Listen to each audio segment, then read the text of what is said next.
Jeremy Bentham's 18th century design for the Panopticon was deceptively simple: a circular prison with a central watchtower where guards could observe every inmate without being seen.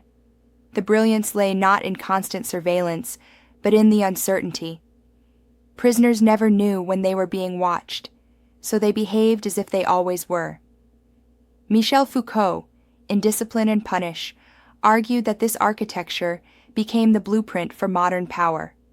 Schools, hospitals, barracks, and factories adopted its logic. Visibility creates discipline.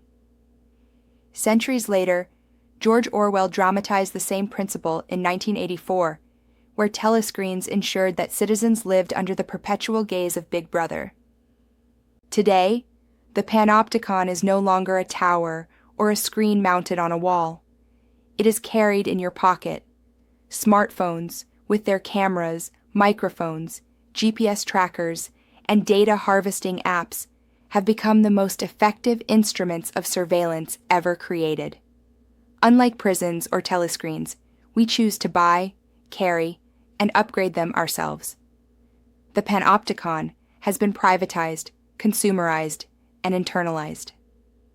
The architecture of digital control. The smartphone's architecture mirrors the Panopticon's design.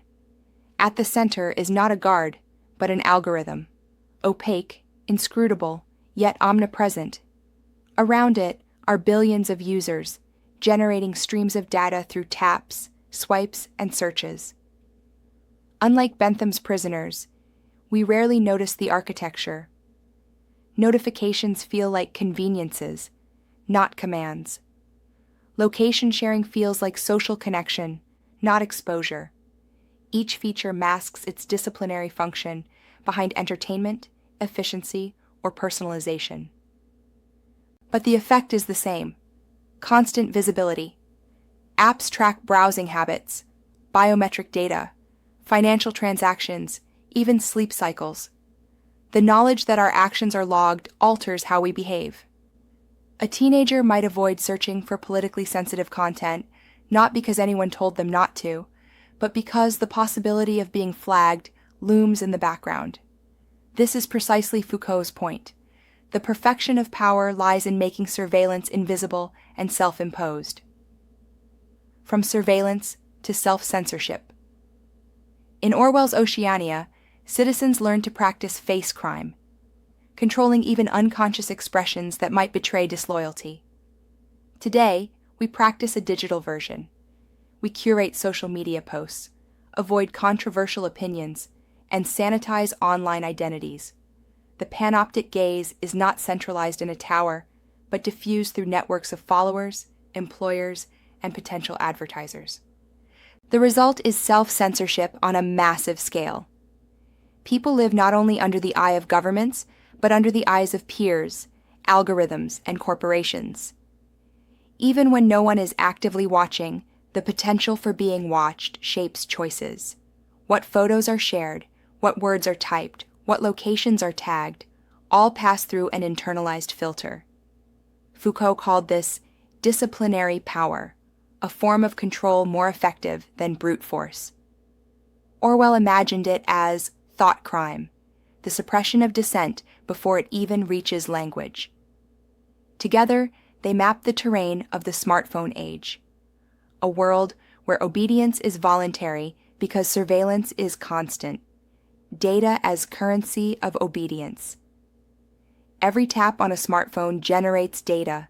That data is not wasted. It is bought, sold, and analyzed.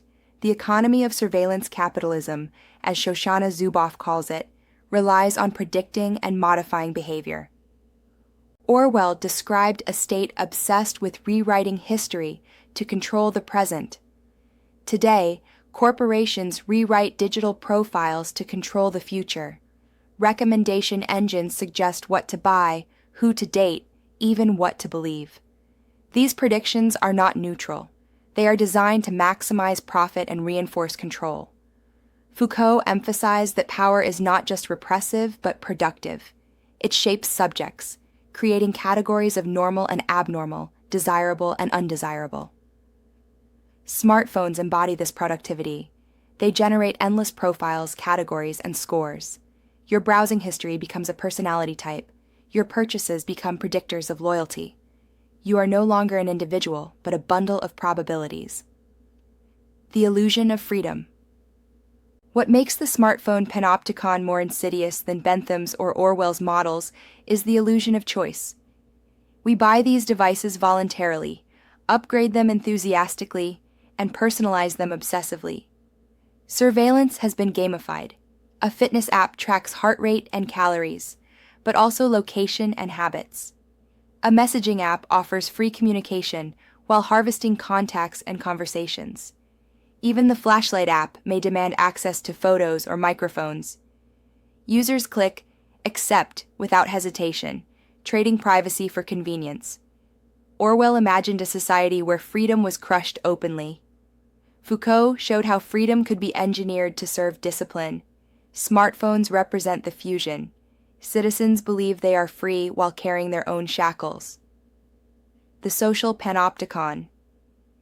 The smartphone's gaze is not only vertical, state-watching citizen, but horizontal, citizen-watching citizen. Social media platforms encourage constant monitoring of peers. Likes, comments, and follows become micro-surveillance mechanisms, rewarding conformity and punishing deviation. A careless tweet can cost a job. A controversial photo can spark public shaming. Cancel culture, while often framed as moral accountability, also reinforces the logic of the panopticon. Everyone is a potential guard, and everyone a potential prisoner. Orwell depicted neighbors denouncing each other to the thought police. Smartphones make such denunciations instantaneous, global, and permanent. The tower is everywhere because the tower is everyone. Psychological consequences. Living in a digital panopticon reshapes psychology. Anxiety rises when every action feels observed.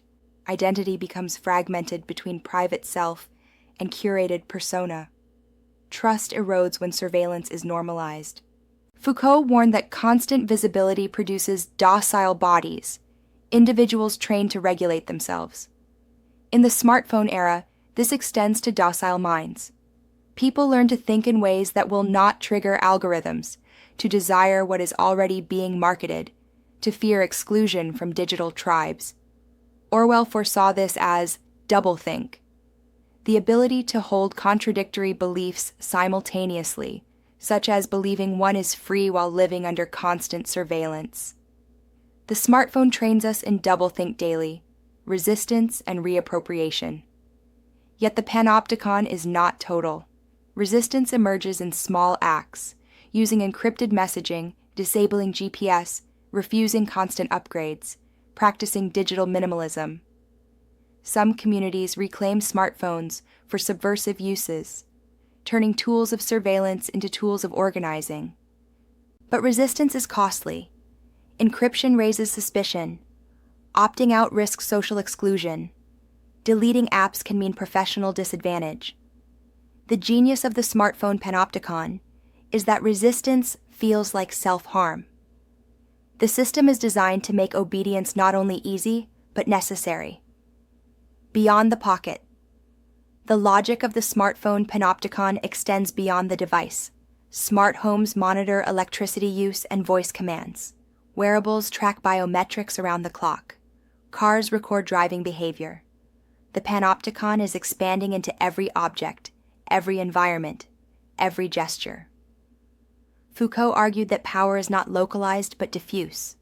Orwell dramatized how diffuse power still feels omnipotent. Together, they remind us that the panopticon in your pocket is not an isolated device, but part of a wider system of control. Conclusion: seeing the tower. The genius of the panopticon was invisibility. The tower was visible, but its gaze was not. The genius of the smartphone panopticon is the opposite. The gaze is visible, yet we do not perceive it as threatening. We laugh at memes, scroll through feeds, track steps, and check messages, all while feeding the machine that disciplines us.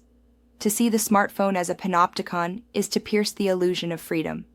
To understand that every convenience carries a cost, that every choice is framed by surveillance, is to glimpse the reality behind the screen. Orwell taught us that freedom dies when truth is obscured. Foucault taught us that discipline thrives when visibility is normalized. Together, they warn us, the tower is not above us, but in our hands. And until we learn to see it, we will continue to carry it willingly, paying not just with money, but with obedience.